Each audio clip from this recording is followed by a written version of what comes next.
आज हम क्लास लेते हैं यानी रिसेंटली 2025 में ईटा ने जो टीचिंग पोस्ट के लिए जो टेस्ट कंडक्ट किए, तो इसमें हमने यानी मुख्तलिफ जो टेस्ट थी यानी CTID है, TT है, AD है, DM है, PT है, PST है और CT है।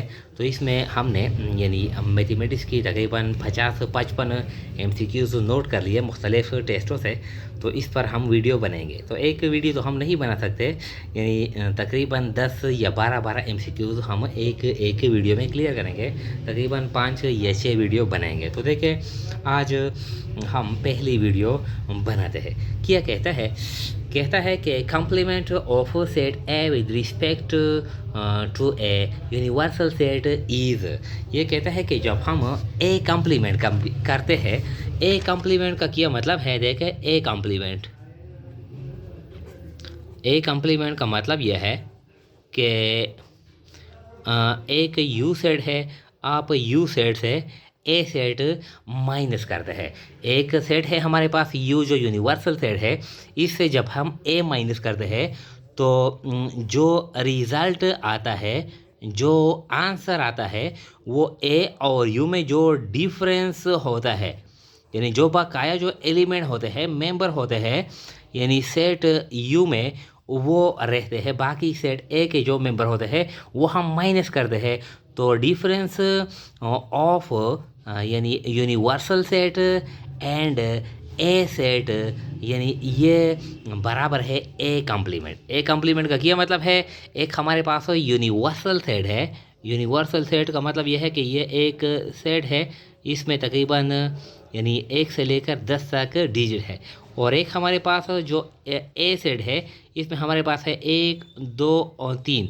अब हम ए कंप्लीमेंट करते हैं तो ए कंप्लीमेंट हम इस तरह लिखते हैं। तो इससे हम यानी यू माइनस ए, यानी यू से जो ए के जो मेंबर है वो हम माइनस करते हैं, यानी 1 से लेकर 10 तक ये हम 1, 2, 3 माइनस करते हैं। हमारे पास जो बाकी रहता है 4, 5, 6, 7 यानी 10 तक रहते हैं। तो क्या मतलब है, यानी यू और ए कंप्लीमेंट, इसका क्या मतलब है, यू और ए का जो डिफरेंस है, यानी जो फिगर है जो रह गए, जो डिजिट रह गए 4, 5 से लेकर 6, 7, 8, 9, 10, तो ये रहता है। तो इसका क्या मतलब है, complement of set A with respect to universal set, यानी जब हम ए कंप्लीमेंट करते हैं यूनिवर्सल सेट से, हम सेट ए के सारे एलिमेंट यानी माइनस करते हैं, तो बाकी क्या रहता है, sum of set A and set U यानी सेट ए और सेट यू का सम यानी रहता है, नहीं ये नहीं है। Difference of set A and set you, जो डिफरेंस है, जो बाकी जो मेंबर रहते हैं, तो क्या मतलब है, ये इससे ये मुराद है। फिर कहता है सेकंड जो MCQ है, 1 raised to any power is always equal infinity 1, 0, 10। पहले तो हम ये सीखेंगे कि ये जो MCQ है क्या कहता है। ये कहता है 1 raised to any power is always, ये कहता है कि यानी ये एक है, एक पर हम जो भी पावर लगाते हैं, यानी एक है, एक पर हम जो भी पावर लगाते हैं तो जो रिज़ल्ट होता है वो रिज़ल्ट किसके बराबर होता है, ये 0 के बराबर होता है, इन्फिनिटी के बराबर होता है, 1 के बराबर होता है, या 10 के बराबर होता है। तो देखिए एक पर अगर हम 2 लगा रहे तो 1 ज़रब 1 रिज़ल्ट 1 आता है। एक पर अगर हम 5 लगाए तो क्या मतलब है, 1 मल्टीप्लाई बाई 1, 1, 1 और 1, 1 को 5 मरतबा ज़र्ब करने से क्या आता है, 1 आता है। तो ये साबित हो गया कि एक पर हम जो भी पावर लगाते हैं रिज़ल्ट क्या आता है, रिज़ल्ट 1 आता है। इस MCQ का ये मतलब है। तो 1 raised to any power is always equal to, एक पर हम जो भी पावर लगाते हैं रिज़ल्ट क्या आता है, इन्फिनिटी 1, 0, 10, तो रिज़ल्ट क्या आता है, रिज़ल्ट 1 आता है। इस MCQ का ये मतलब है। अक्सर स्टूडेंट ने ये MCQ यानी गलत की है, यानी उसको ये जो इंग्लिश है यानी जो कहता है इसका क्या मतलब है, यानी वो स्टूडेंट ये समझ नहीं लेते कि इसका क्या मतलब है। तो इस वजह से यानी वो MCQ यानी गलत करते हैं, अगर ये MCQ बहुत आसान है।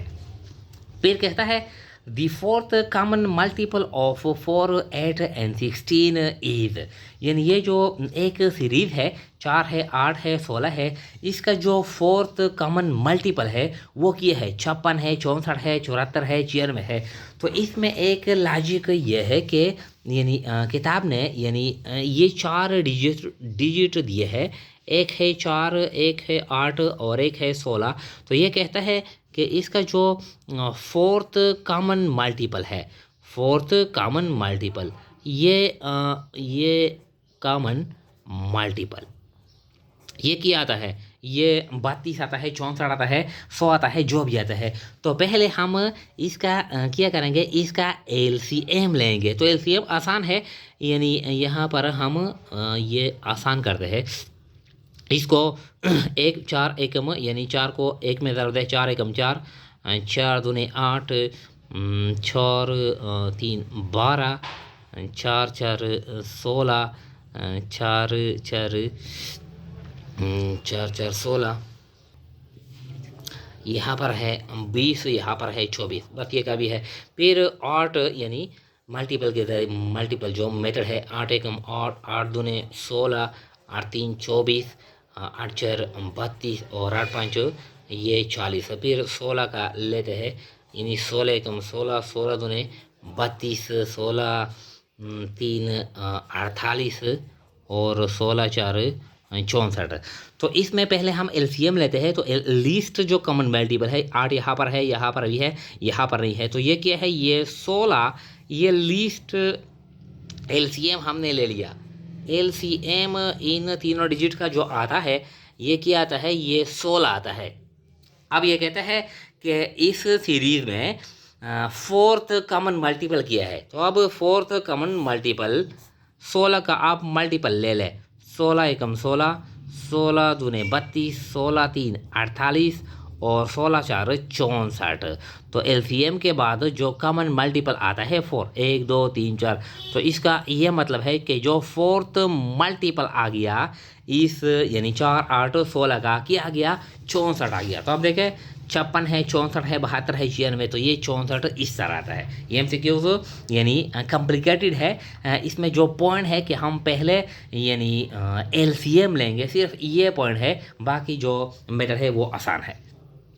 फिर कहता है कि if probability of any event is 1, अगर कोई इवेंट है इसकी जो प्रोबेबिलिटी है वो 1 के बराबर है, what can be said about the event. तो हम इवेंट के बारे में क्या कहेंगे कि ये इवेंट क्या है, इम्पॉसिबल है यानी पॉसिबल है, सर्टन है, क्या है।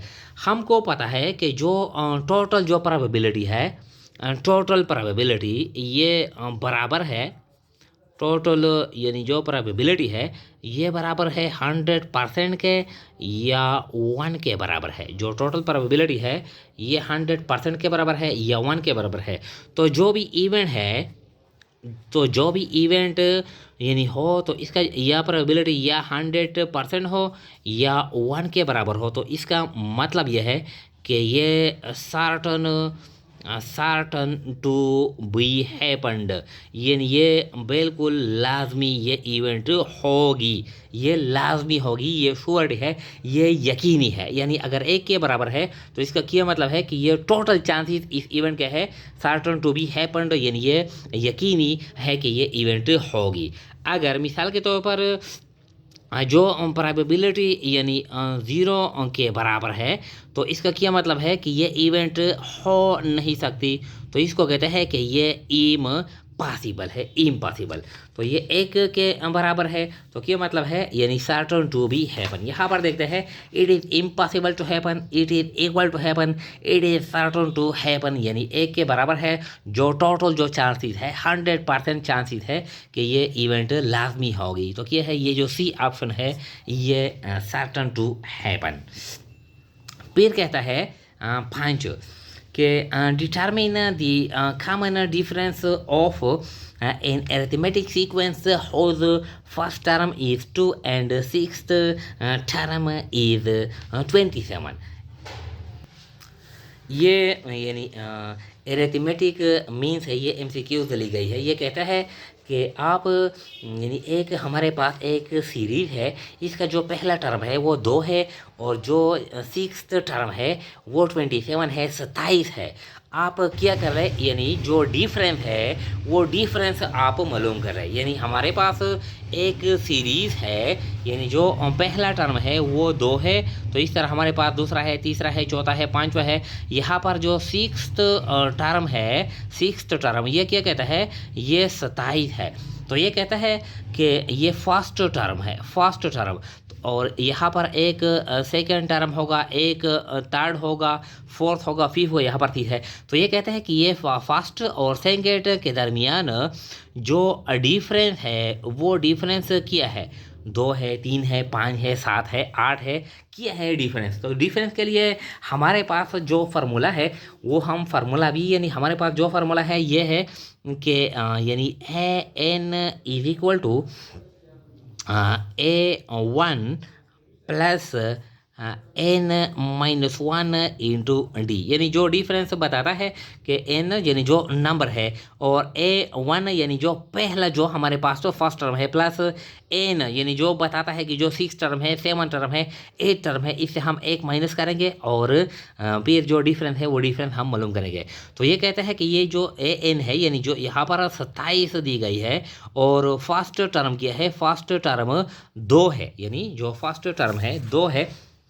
फर्स्ट टर्म इज 2 और जो सिक्स टर्म है ये 27 है, 2 यानी प्लस ये जो n है, यानी जो लास्ट टर्म है 6, तो 6 माइनस 1 इस तरह, और ये जो डिफरेंस है ये डी हम इस तरह लगाएंगे। तो देखें 27 इज इक्वल टू 2 प्लस ये क्या है 6 से 1, तो ये 5 और ये डी को ज़रब भी देता है, तो ये क्या है 5D आता है, 5D।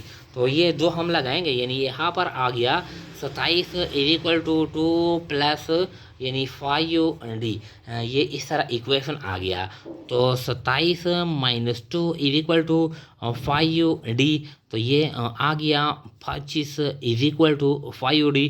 तो divide both the side by 5, यहाँ पर आ गया यानी 5 इज इक्वल टू डी या डी इज इक्वल टू 5। जो डिफरेंस आ गया वो क्या है, वो 5 है। ये तो मैथमेटिकल प्रोसीजर है। इसके अलावा इंतहाई आसान सा ये जो, यानी हम अपनी स्टूडेंट की सहूलत के लिए जो हम करते हैं, हम फ़र्ज़ करते हैं कि हमारे पास यानी एक सीरीज़ हम फ़र्ज़ करते हैं कि हमारे पास पहला टर्म है 2 है, तो हम अपने आप से 3 डिफरेंस देंगे, 3 डिफरेंस देंगे। देखें 2 है, पहला टर्म 2 है, फिर 3 डिफरेंस देंगे, फिर दूसरा टर्म 5 हो गया, फिर 3 डिफरेंस देंगे 8 हो गया, फिर डिफरेंस देंगे, फिर 11 हो गया, फिर 3 डिफरेंस देंगे 14 हो गया, और फिर 3 डिफरेंस देंगे, ये 17 हो गया। 1 2 3 4 5 6, यानी 6 टर्म तक यानी हमारे पास 17 आ गया, लेकिन वो 27 मांगता है।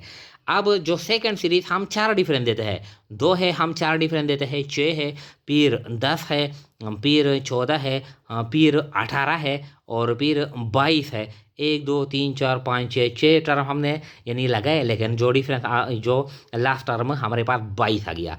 अब हम 5 डिफरेंस देंगे अपने आप से। ये जो तरीकाकार है ये सिंपल है। तो 2 है हम 5 डिफरेंस देंगे, फिर जब 5 डिफरेंस तो ये 7 है, फिर 5 देंगे, ये 12 है तो ये 5 देंगे, ये 17 है, फिर 5 देंगे, 22 है, फिर 5 देंगे, 27 है। इन्हें देखे अब 1 2 3 4 5 6, यानी ये पहला टर्म है और ये क्या है, ये सिक्स्थ टर्म है। तो क्या मतलब है, पहले और दूसरे यानी जो डिफरेंस है ये इसके दरमियान भी 5 डिफरेंस है, इसके दरमियान भी 5 डिफरेंस है, सारे में क्या है यानी 5 डिफरेंस है। तो ये जो प्रोसीजर है ये इंतहाई आसान है। तो इस प्रोसीजर के ज़रिए भी हम निकाल सकते हैं। तो जो डिफरेंस है, डिफरेंस यानी देखे क्या कहता है, ये 5 है, तो 5 हम इस तरह लगाएंगे। अच्छा, अब ये जो कहते हैं सिक्स्थ, ये एक MCQ हम एक और भी करेंगे, फिर जो बकाया है वो हम नेक्स्ट वीडियो में करेंगे, यानी इसमें तकरीबन हम 6-7 वीडियो बनाएंगे। There is a direct variation between x की 2 and y when x is equal to 7 and y is equal to 49. Find x when y is equal to 100। ये इंतहाई आसान है। ये कहता है कि एक्स और वाई के दरमियान जो रिलेशनशिप है वो डायरेक्ट है। एक्स और वाई के दरमियान जो रिलेशनशिप है वो डायरेक्ट है, यानी अगर एक्स हम एक टर्म लेते हैं तो इसी टर्म को यानी वाई के लिए इस पर हम यानी स्क्वायर लेते हैं, 49 लेते हैं। एक्स हमारे पास एक्स में जो टर्म है वाई में उसी टर्म पर हम क्या करते हैं यानी स्क्वायर लेते हैं। अब अगर हमारे पास वाई में एक टर्म है, इस पर ऑलरेडी स्क्वायर ली गई है, तो ये कहता है कि यहाँ पर जो एक्स की जो वैल्यू है वो क्या होगी। यहाँ पर एक टर्म है, यहाँ पर इस पर स्क्वायर लिया गया है। अब ऑलरेडी एक टर्म है, यहाँ पर इस पर स्क्वायर लिया गया है, तो ये 100 किस चीज़ का स्क्वायर है, ये 10 का स्क्वायर है 100। तो ये एक बराबर तरीकाकार है मैथमेटिक्स में, लेकिन वो मुश्किल है। ये जो तरीकाकार है ये इंतहाई आसान है। अब अगर इस तरह हो देखें कि हमारे पास एक है एक्स है, यानी ये 4 है, तो y है ये 16 है। अब देता है कि y इज इक्वल टू ये दी गई है 81, तो ये एक्स क्या होगी, तो ये 4 है, 4 पर क्या है स्क्वायर है, तो ये 81 किस चीज़ की स्क्वायर है, ये 9 की स्क्वायर है। तो हम इस तरह करेंगे, ये जो भी क्वेश्चन हो इस तरह भी हो सकता है। देखें कि एक है एक्स है 3 है, यहाँ पर फिर वाई है 9 है, फिर एक्स दिया गया है यानी 11 है, फिर वाई क्या होगी, तो देखें ये है यहाँ पर स्क्वायर है। अब ये 11 है, 11 पर हम स्क्वायर लेंगे तो 121। इस तरह हम हल करेंगे। तो जो भी क्वेश्चन हो हम इस तरीके से यानी हल कर सकते हैं। तो there is a direct variation between x की two and y when x is equal to 7 and y is equal to 49। Find x and when y is equal to 100। तो ये 4 - 4 10 - 10, तो ये 10 भी आ सकता है, और -10 50 ये 200 और 200। तो ये क्या है, ये जो बी ऑप्शन है ये राइट वन है।